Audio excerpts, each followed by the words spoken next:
السلام علیکم. محمد عزیز صدیق اپنے پروگرام میاس ویوز کے ساتھ حاضر خدمت ہیں. اور وکیل کرنا اب کتنا مشکل کام ہو گیا، اور وکیل کو وکالت نامہ لینا اپنے موکل سے جو جیل کے اندر ہے وہ ناممکنات کے اندر ہو گیا. اب 26ویں اور 27ویں ترمیم کے بعد جو عدالتوں کی حالت ہے وہ میں آپ کے سامنے بار بار رکھتا رہتا ہوں. جی میرا کام یہی ہے کہ میں آپ تک یہ ساری چیزیں رکھوں. کچھ میں نے ٹویٹ کی ہیں، آج ٹیم نے کچھ چیزیں ڈیٹیلیں ذرا میرے تک نہیں آ پائی تھیں، میں آپ کچھ چیزیں ذرا سوچی ہیں. ایک تو IMF کے حوالے سے بڑی وضاحت کے طور پر میں نے بتایا ہے، اور میں نے ٹویٹ بھی کیا. میں نے کہا ہے بتایا نا، ذرا سچ بتایا نا کہ اصل حقائق کیا ہیں.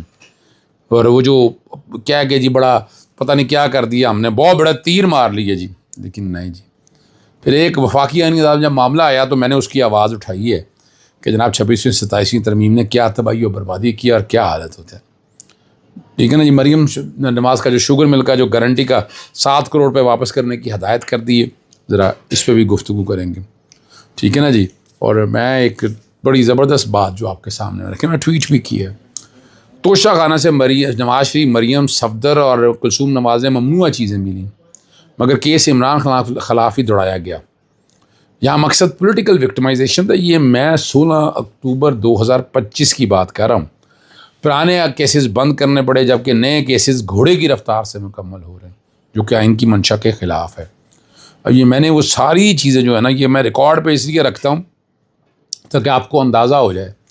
اور میرا کام یہی ہے کہ میں آوازیں اٹھاتا رہوں. کچھ لاہور ہائی کورٹ کے بہت ہی اہم کیسز ہیں، وہ میں جسٹس خالد اسحاق صاحب کے پاس تھے.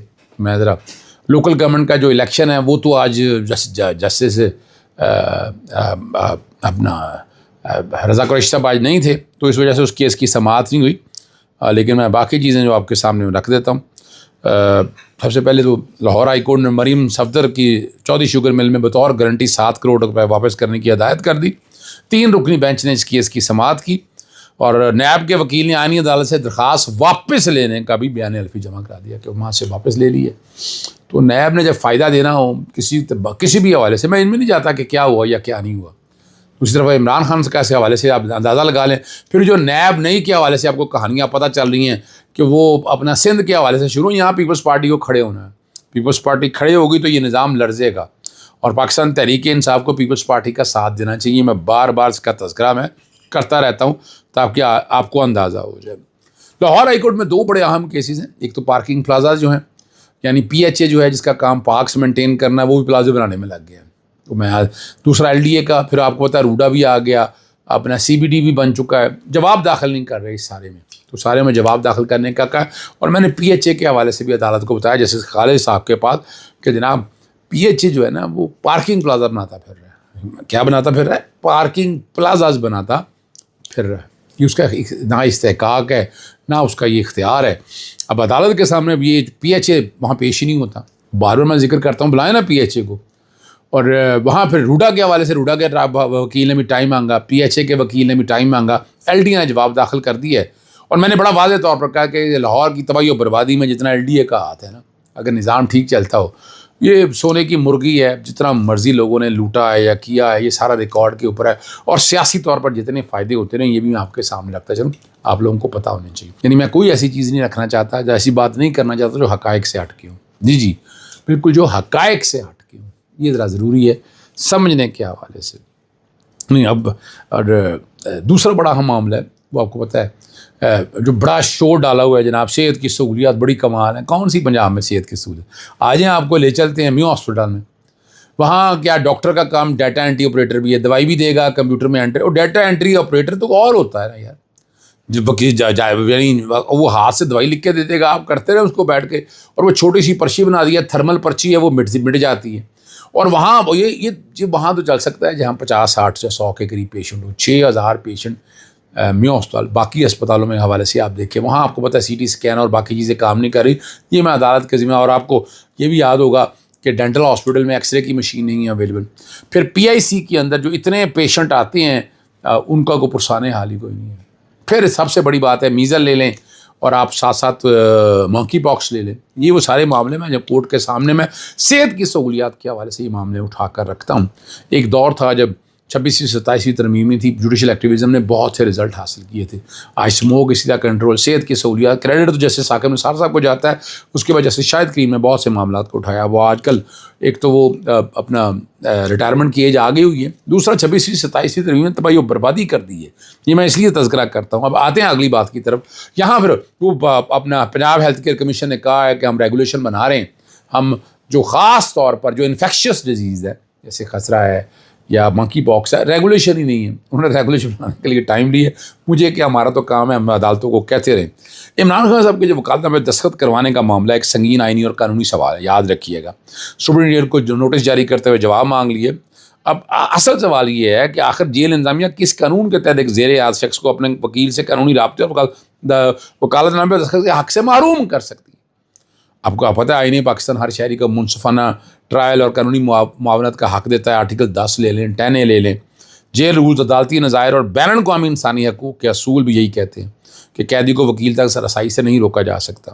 اب ایک سیاسی قیدی جو ہے نا کہ بنیادی حقوق کی سلب کر لیا گئے، تو پھر انصاف، قانون کی حکمرانی اور عدالتی نظام کی ساکھ کہاں کھڑی ہوگی؟ یہ ذکر میں کرتا رہتا ہوں. عدالت نے سوال اٹھایا کہ قانونی طریقہ کار کیا ہے، مگر قوم بھی یہی پوچھ رہی ہے اگر قانون موجود ہے تو عمل درآمد کیوں نہیں ہو رہا؟ اور اگر قانون پر عمل درآمد نہیں ہو رہا تو جیل، حکام اور عدالتیں سے بالا تر سمجھتے ہیں. یہ صرف ایک وکالت نامے کا مسئلہ نہیں ہے بلکہ انصاف تک رسائی کے بنیادی حق کا یہ مسئلہ ہے. دوسری بات میں آپ کے سامنے ذرا رکھنی ہے، IMF کی طرف بعد میں آتا ہوں. ہمارے دوست ہیں طیب بلوچ صاحب، وہ بہت سی باتیں کرتے ہیں ذرا پاکستان تحریک انصاف کے حوالے سے. وفاقی آئین عدالت میں بڑا انکشاف ہوا. جسٹس عامر فاروق نے خود بتایا کہ انہیں بھی فراڈ کی کال آئی، OTP مانگا گیا اور دھمکی دی کہ اکاؤنٹ بلاک ہو جائے گا. اب جب صاحب کہتے ہیں ہینکر بینکوں کے سسٹم کے اندر بیٹھے ہیں، اکاؤنٹ بعد میں کھلتا ہے، ڈیٹا پہلے چوری ہو جاتا ہے. لیا کہ غریب شہری کے اکاؤنٹ سے 2022 میں 15,34,000 روپے نکال لیے اور بینک محتسب نے بینک کے خلاف فیصلہ دیا. صدر مملکت نے بینک کے خلاف فیصلہ دیا، ہائی کورٹ نے بھی بینک کے خلاف فیصلہ دیا. پھر MCB وفاقی آئینی عدالت تک لڑتی رہی. یا آخر عدالت نے بینک کی اپیل مسترد کرنے، رقم واپس کرنے کا حکم دے دیا. تو جن کے پاس عدالتوں تک جانے کی سکت نہیں وہ لاکھوں کا کیا کریں. میں اس کا جواب بڑا بھائی کو میں نے دیا ہے اور میں نے کہا جی وفاقی آئینی عدالت 26ویں اور 27ویں آئین کے اثرات پر بات ہو رہی ہے. میں تو گزشتہ 2 سالوں سے ایک بنیادی مسئلے پر آواز اٹھا رہا ہوں اور میں نے اس میں بار بار تحقیقاتی ادارے، FIA، national cyber crime investigation agency, PTA، بڑی درخواستیں دی، کوئی نہیں. اور یہاں کیا ہوا، لاہور ہائی کورٹ لے گیا تو جج صاحب موزز جج صاحب نے فرمایا متعلقہ اداروں کے پاس جائیں. میں نے عرض کیا کہ جن اداروں کے پاس 2 سال سے جا رہا ہوں وہ کچھ نہیں کر رہے، دوبارہ میں ان کے پاس کیوں جاؤں؟ میں مفادیہ میں بات کر رہا ہوں. یہی 27ویں اور 26ویں اور 27ویں آئین ترمیم کی تباہ کاریاں. ہائی کورٹ کے اختیارات محدود کر دیے گئے، شہری دربدر اور جواب دہی سے آزاد دکھائی دیتے ہیں. جو سرکاری ادارے کی بات ہو رہی ہے. اب میرا مقدمہ معزز جسٹس حسن نواز مخدوم صاحب سے سنا، ابھی تک تحریری حکم موصول نہیں ہوا. جیسے ہی آرڈر آئے گا میں اپنے عوام کے سامنے رکھوں گا تاکہ قوم دیکھ سکے کہ شہریوں کے ڈیٹا، بینک فراڈ اور ادارہ جاتی نااہلی کے معاملے میں انصاف کا راستہ کس قدر دشوار ہے. اب یہ میں دیکھیے، میں اس لیے نہیں، میں نے تو باتیں وہ کرنی ہیں جو میری سمجھ کے مطابق ہے. اور آج اگر ایک میں نے جواب دیا تھا، میں نے ذکر بھی کر دیا تھا، لیکن ہمیں بات ضرور میں نے کرنی ہے. IMF ایک بہانہ بنا عوام کے ساتھ معاشی ظلم کیا جا رہا ہے. وہ تاریخ کے سیاہ ترین ابواب میں لکھا جائے گا. حکومت ہر ناکامی، ہر نااہلی، ہر غلط فیصلے کا ملبہ عوام پر ڈال رہی ہے. حقیقت یہ IMF کبھی نہیں یہ کہتا، یاد رکھیے، میں ہمیشہ کہتا ہوں کہ غریب آدمی کا خون نہ چھوڑو. وہ صرف کہتا ہے اپنی معیشت کو درست کرو، ٹیکس کا نظام بہتر کرو، چوری، کرپشن، لائن لاسی اور اشرفیہ کی لوٹ مار ختم کرو. مگر یہاں کیا ہو رہا ہے؟ یہاں تو الٹا ہو رہا ہے. چور محفوظ، ٹھیک ہے نا جی، اور عوام سزا بھگت رہے ہیں.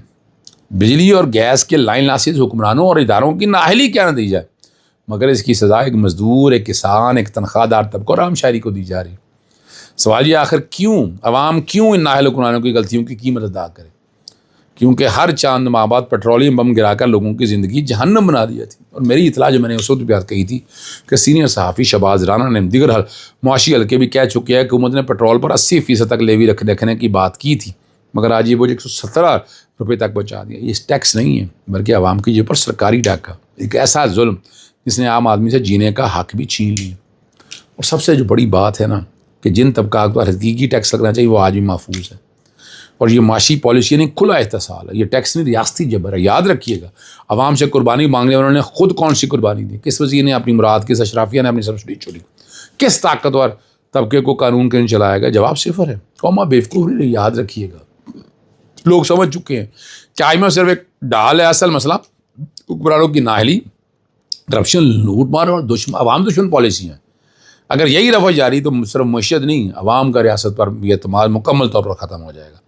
اب جب قوموں کا اعتماد ٹوٹ جائے تو پھر حکومتیں نہیں، پورا نظام مل جاتا ہے. میں دیکھ رہا ہوں اس بات کو بہت قریب سے. اجازت چاہتا ہوں. السلام علیکم، اللہ حافظ. پاکستان زندہ باد.